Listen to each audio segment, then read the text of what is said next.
Hello, everyone, and thanks for joining us. My name is Troy Schneider. I'm the president of GovExec 360, and I'm very pleased to be joined today by two cornerstone figures in the security and technology communities. Sanjay Poonen, the president and CEO of Cohesity, and Kevin Mandiant, the CEO and founder of Mandiant. The cybersecurity threats that public sector organizations face continue to grow in both complexity and in sheer numbers. In today's conversation, Sanjay and Kevin will discuss how these risks are evolving and the steps IT security leaders can take to manage and mitigate them more effectively. Gentlemen, before we get started, I think it would be great for our audience to hear just a little bit more about you in your own words. And so Sanjay, can we start with you and tell us just a little bit about what drew you into this space and where you're focusing your energies as head of Cohesity?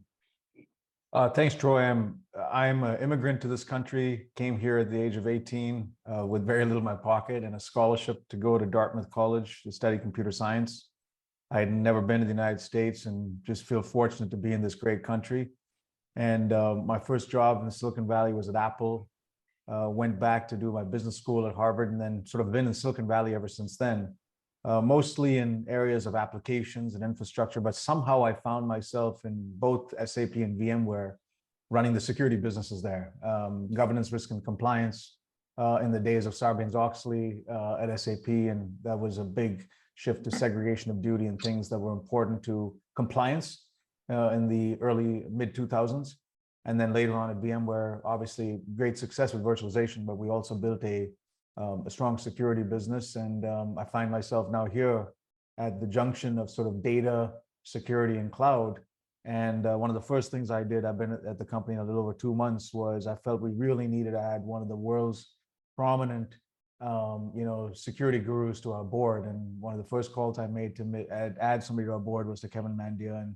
And he'll tell a story in a second, but I'm just really, really excited to have him on our board. And I think the partnership, not just him and me and our company, but also with Mandiant and with Google, what they got going on, I'm super excited about. So I'm passionate about learning about security. I'd say everything I have gained has been a acquired and a learned topic. And when you surround yourself with smart people like Kevin and others in the industry, you get smarter on this topic. Very good, thank you. And that's a good handoff to you, Kevin. Give us the 60-second Kevin Mandiant story. 60 seconds, I can do it. And Sanjay, great to hear your story again. My name's Kevin Mandiant. I'm currently the CEO of Mandiant, which just recently got acquired by Google. Kind of taking it chronologically in 52 seconds left. I'm a computer science major from a small school in Pennsylvania called Lafayette College. And my first job coming out of college was in the United States Air Force, where I did computer security at the Pentagon. About a year and a half into doing computer security at the Pentagon, I remember thinking, I want to get out of this computer security stuff. And so I went back to George Washington University, I got a master's of forensic science, and I wanted to do blood and gut forensics and law enforcement. And I never recognized that with a computer science undergrad, computer security work for a couple of years in the early 90s, and then getting a forensics degree, that the only work I'd get in law enforcement would be computer crime investigations, which led to doing computer intrusion cases by 1995, 1996. So fast forward 30 years or so, I guess it's about 28 years, I've been on the front lines with my folks and other companies, responding to lots of security breaches, seeing how attackers firsthand circumvent the safeguards we commonly use, and figuring out what happened and what to do about when those breaches occur. So really excited to be here on this podcast today. And I think that's probably the most germane portion of my background to frame the answers yet to come. Great, yeah, and that's a great place for us to jump in, because these are definitely tumultuous times for government agencies, between the pandemic and the recession, and then the just ongoing threats of ransomware and other cyber attacks. I'm curious how this has changed the game with regards to data management and data security solutions for the public sector. Kevin, maybe we'll go to you first on that. Well, I'll probably tee it off with just saying a lot of folks think you can take a bunch of cybersecurity steps and, hey, you're done. We kind of invested for a few years. We put a lot of bodies at it, a lot of process, and we've got all this new tech. Check mark in the go box. We don't have to worry about cybersecurity. When you described in this, and during the question that we're looking at tumultuous times, I look at the reason we need cybersecurity is that wherever money goes, crime follows. That's simple. And everybody's transacting online these days, especially in a remote environment. We're all doing, DoorDash to get our food, or some other app to get food delivered, or buying things via Amazon. So we're all transacting in a remote and faceless way, which leads to more fraud, more crime. When you look at digital security or cybersecurity, espionage, whenever you have ideological conflict, you're going to have espionage, and there's no better place to do it than in cyber, where wherever information goes, that's where espionage wants to be. That's where spies go. They want to see communications. They want to see data. And then whenever you have conflict, well, even kinetic or ideological, you're going to bring the warfighter. You're going to bring other folks. So you're looking at the world today. It feels to me like there's more crime, there's more spying, and there's a pretty good amount of conflict. That all leads to security challenges. And in the cyber domain, unfortunately, we see all of those challenges come together, period. So with that kind of goes to your tumultuous times. And everything we're seeing now today is more of it. When it comes to the 1,000+ security breaches that we responded to in the last 12 months, we're seeing more new malware, more zero-day based attacks, more threat groups breaking in, more shared intrusions, meaning one threat group's broken in, and just so happens that there's another one. More newly tracked groups than ever before. I think we tracked 1,143 different groups. And to put that in perspective, we kind of, my forensic science background has led me to have this whole codification with great rigor and discipline. Mandiant tracks all the fingerprints of the intrusions we respond to. Well, we found 1,143 new sets of fingerprints in the last 12 months alone. And I can keep going on, but this is just a long-winded way of saying more of everything bad seems to be happening on the internet today. It does seem to grow by the day. And Sanjay, anything you want to add on that topic? Well, I could listen to Kevin all day. I mean, part of what I love about this world is it's sort of a lot like healthcare. My mom's a doctor, and when I wish I was, I think she probably wishes that I was more on the medical side. I had much more of an engineering brain. But when I surround myself, especially with all that we've been through in the last 2 or 3 years with the pandemic, with healthcare experts, you get smarter on disease. It's the same way in security.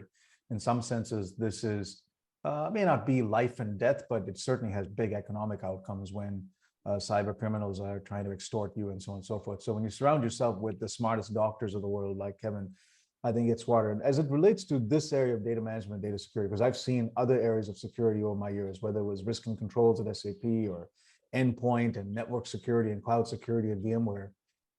Data is the oil of the new economy. And if the bad guys can get to your most precious data, it could be, and they're looking for the most vulnerable big stories. It could be medical records. It could be schools that are vulnerable because they don't have great IT systems, or it could be bank systems. It could be blockchains in the future, whatever have you. We think that they use that as a way, and we've seen this, whether it's Colonial Pipeline or any of the other ones that are more recent, as a way of both getting money and also making a big PR story out of it. So I think the science of how one thinks about data management and data security at scale has evolved a lot. I mean, the topic of backup is not new. It's as old as sort of padlocks and alarm systems in houses as it relates to IT. But many of these legacy tools were not modernized for the day of web scale, where you're having hundreds and hundreds of petabytes. So if you're thinking about a mass recovery at scale for hundreds of petabytes, you just have to do it faster and cheaper than traditional systems. And that's what we see as a big opportunity to disrupt the traditional ways. And then the threat vector is very different. And much of the way in which one thinks about before a recovery, are there detection schemes on data?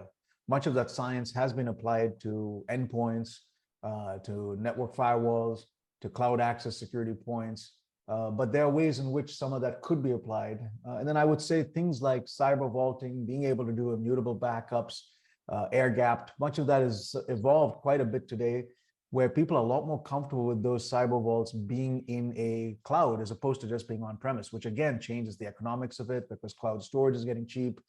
And I think you're going to see AWS, Azure, and Google play there. They're natural partners of ours. So I think that this allows you to rethink. To me, every time you get to rethink a whole new area because of certain factors that are happening in the tech landscape. And in this case, it's web scale architectures and security being different. There's a whole new category of data management and data security that evolves, and that's where we're trying to play with something that's modern and differentiated. So I think the opportunity is wide. And then what we have to do is surround that technology with the best set of advisors, because in some senses, technology and product is only one piece of it. People and process are a much bigger piece of the equation as we advise, whether it's CISOs or CIOs or quite frankly, CEOs and boardrooms on how to fight the bad guys. Well, and you raise a good point there about how many people need to be part of the solution and the coordination and collaboration that's required there. But Cohesity commissioned a study recently that found that IT and security teams often are not collaborating as well as they should, and this creates opportunities for bad actors to deploy successful attacks. Why do you think it is that this is happening, and why should the IT and security teams work more closely hand in hand than maybe they are right now? Do you want me to start, Troy? Yeah, please.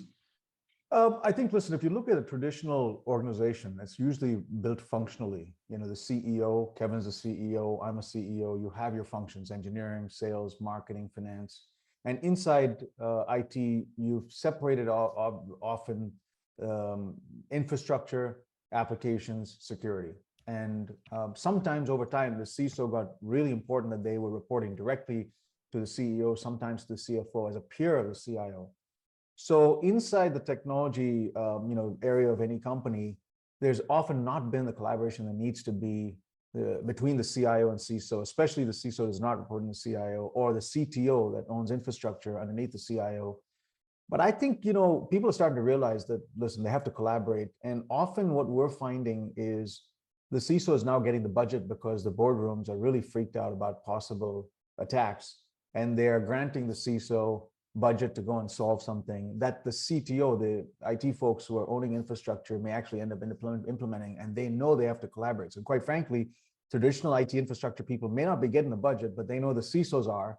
And if they partner with them, they're likely to both keep the company safe as also get their projects funded. And I think that that's the new norm. When we collaborate together across infrastructure and security teams, many of these things are not one versus the other. You break down silos, you build. So I think if you're a traditional IT infrastructure person, the best thing you can do is learn about security. If you are a traditional security expert, the more you can do is learn about cloud infrastructure and many of these new infrastructure topics that, and when you collaborate, good things happen. And I think the state-of-the-art organizations that are building those types of models are being successful. Good. And Kevin, you stress that that coordination constantly. Anything you want to add to Sanjay's points there? Yeah, just my perspective, same point. Sanjay's nailed it. From my perspective, CIOs bow down to different gods than the CISO. Serious. When you talk to CIOs, it's about the 5 nines: uptime, business process, and they do have a different skill set than security practitioners who are looking at, really, can we get the 5 nines of reducing risk? But when a ransomware intrusion happens and you're dealing with that, and what I've learned is the security professionals know a lot of the steps to take pre-incident and post-incident, but it's the IT infrastructure and the IT people underneath the CIO that have to take all the actions to do the preparation. And so that's why there has to be great collaboration between these two groups, because the incident preparation and incident response, ultimately, IT is a huge portion of that, but that doesn't permeate their day jobs. Again, their day jobs are the 5 9. So we've seen a lot of effort getting the CIO and CISOs to work together. Every company's living through this. CIOs existed first. The CISO's the new kid on the block, and they've got to figure out how do they have the influence that they need to have.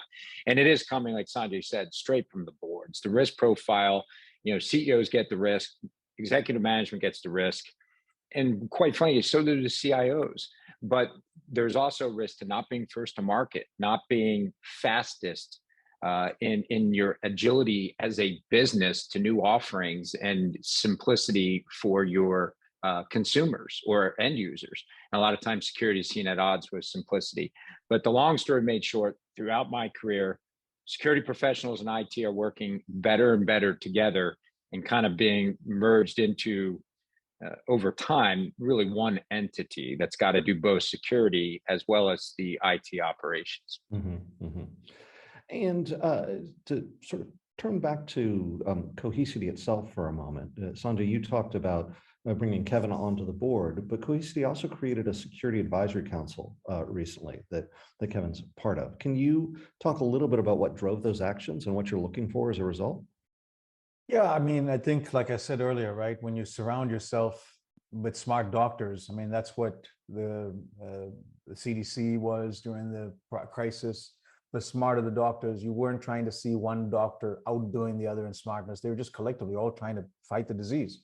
I think security is the same way.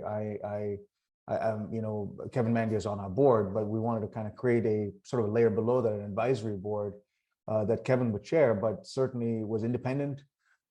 Could have a couple of other key people who we respected. Now, 2 or 3 of them we'd already added to our advisory board. I just pulled them out of our advisory board and said, well, I want you focused on security. They were Marion Bailey, who has, we'll talk about her later, longest trusted career in the NSA and DoD, Sheila Jordan, who's CIO of Honeywell, and Laura Berriman, who was former CISO and then now CIO of Credit Suisse. So those 3, I were already in our advisory board. I sort of said, hey, I want you to, you can do that, but I also want you to especially focus on security, given your knowledge. Then we added 2 more people to that. So it'd be Kevin plus 5 more people on that advisory council. Alex Stamos, who was former CISO at Facebook, very well regarded in the security space, and Jason Chan, who was former CISO at Netflix. And, you know, these 5 folks plus Kevin, I'd consider them, you know, some of the gurus in our space. And it's not exclusive. We may need a few more, but quite frankly, they'd advise us. We may have seminars where they advise our customers. They have organizations, for example, Kevin, in his case, Mandiant, who have large organizations that we can bring into accounts where they need help on security topics. So I've always felt when you surround yourself, not just smarter people, but they in turn are advising customers, you get to see the greater picture. And I believe in our space as it relates to data management, data security, we're one piece of it. It might be only 20% of what a customer needs is the product. 80% of it might be advisory services and best practices and process help. We're not trying to create a McKinsey-like organization at Cohesity itself. Who is that organization? It's Mandiant. We're not going to hire all the smartest people ourselves. We'd have an advisory council. Of course, they're, you know, kind of you know, we're inside the Cohesity framework, so they're available to our customers and prospects. But my view is, in general, if this council and can mingle with other, you know, broad alliances that form in the industry, you know, large companies like Google, Microsoft, and Amazon are also doing similar things. We want to have a large tent, and even with our competitors, my view is all of us need to team together to fight the bad guys. It takes a village to do that. And my attitude, even to competitive products with to Cohesity, we should band together whenever there's a challenge to ensuring we fight the bad guys. And that's the philosophy I have to the way I think about you know, who would be added to the advisory council today or in the future. And Kevin, I'm curious if you see the advisory council as paying dividends for the other participants in their other organizations as well. Yeah, there's no doubt when you bring a collection of security professionals together, what you get is that one-to-many interest. So when you heard the names that Sanjay mentioned, we're in touch with hundreds, if not more than that, chief information security officers. So we can be the voice of that industry. And folks like Alex Stamos and others, we've been in this community 25 years. It's just a smart way where you want Cohesity, you know, the next gen data management company, to be data management experts first and foremost. But then you recognize how critical that component is to security, and you do exactly what Sanjay did. You get advisors on board that can help you guide your solutions into that use case, because you know, that data management is critical to not just recovering from ransomware, but natural disasters. I mean, it's the same thing when you look at any disaster recovery, whether it's caused by a cyber incident or some kind of physical event. You know, it's the same thing. You got to get up and running as fast as possible and be resilient. And so that's what's happening here. And every company starts with its nucleus of core competence. And that's what Mohit and the team at Cohesity have, is that core competence of data management expertise. Now we're just overlaying the security logic to make sure we go solve that use case for the security professional. And in trying to solve that use case, let's go back to the threats themselves. Ransomware attacks have just become more and more sophisticated. And Kevin, I'd like to start with you. Sure. I realize it's hard to simplify, but what are the top 3 security considerations that government IT leaders should be focused on right now? Well, I'm going to give you 2 sets of categories. First, in regards to prevention, multi-factor authentication coming straight down by the Cybersecurity and Infrastructure Security Agency and the director there. More than a password, you have to do multi-factor first and foremost. So in prevention, it's multi-factor, next-gen endpoint, and great spear phishing solutions. Those 3 things, and you really diminish the efficacy of the attacks by the ransomware actors. Again, multi-factor auth, next-gen endpoint, spear phishing solutions. Then you get to, so what do you do for resilience? And that's where you get to the Cohesity story. And the 4 steps there are, you have to identify the assets that matter. That's a business drill. So at every government agency, what matters most? What are the applications that matter most? Our customers that matter most, the mission that matters most, the systems that matter most, the data that matters most. You have to know the criteria to identify the applications and data you need backed up. So that's step 1, assets that matter. Step 2, back them up. Step 3, make sure the backups are secure. And then step 4, make sure the backups are recoverable. And that's one step that not everybody's gotten to, where they have backups, they know they're secure, they know they can bring the data back. So if there's a ransomware attack, or if the field office in Atlanta goes down based on a hurricane, you've got a hot swappable, I call it, or fault tolerant redundant site that can come up and online. But you have to have recoverable in the sense that it's simple and easy and effective to get your applications to the prior state. And that's the things that Cohesity is built and designed to address. So there you have it. Troy, hopefully that was helpful. Prevention, multi-factor auth, next-gen endpoint, spear phishing solutions that stops or does its best to stop the attackers. And then in regards to resilience, identify the assets that matter, back them up, make sure the backups are secure, and actually do a test run. Recover your backups once a year and see how well you do. And I know that's not always reasonable, but it's something that you can aspire to doing. And no, I think that's a great high-level summary, and each of those points could be a discussion in and of themselves. But Sanjay, Cohesity has an event coming up in a few weeks that will dig into those questions in more detail. Can you talk a little bit about that event? Yeah, we certainly, next week we're getting together with our customer advisory board. That's a private event where we're getting our top customers and partners to advise us. That's always good to be able to listen to them. And in sort of a similar to the CISO Security Advisory Council, we have a customer and partner advisory council, and I always look forward to them. But in November, we have a Connect event. It's called Cohesity Connect, where we'll get our customers and a couple of key panelists. And we also participate in other conferences, reInvent at AWS, Mandiant's user conference. I mean, there'll be a variety of key conferences where at those events, we either in our own customer event or intersecting with others want to be able to both listen and then also share, kind of thing. And I would say Kevin's list is really, really good, because much of those things are just basic cyber hygiene. It's sort of like brushing your teeth, right? And multi-factor authentication should everybody should know what that is. And if you don't know what multi-factor is, at least a 2-factor, everyone knows, listen, I'm not just going to use my password, I'm going to use a second factor that comes to my phone. And if you, of course, you can do multi-factor, I hope one day it's so easy that my fingerprint on my thumb and my retina scan is just so automatically, you'd have to cut off my thumb and pluck off my eye to replicate me. Things of those kinds make it easy for my mother and father to understand what multi-factor authentication is. Backing up your data, of course, I think even folks who may not be in tech understand. I think for us, encrypting the data is just as important. Being able to do backup. I really like Kevin's emphasis of that sort of simulation event. We encourage our customers to say, imagine a black swan event happens. It's not a 9/11 planes hitting the building, but you have an extortion event. and you have 5,000 apps that all go away, and the bad guys are demanding, I don't know, millions, maybe tens of millions of dollars from you in Bitcoin or whatever have you. How fast can you recover your 5,000 apps?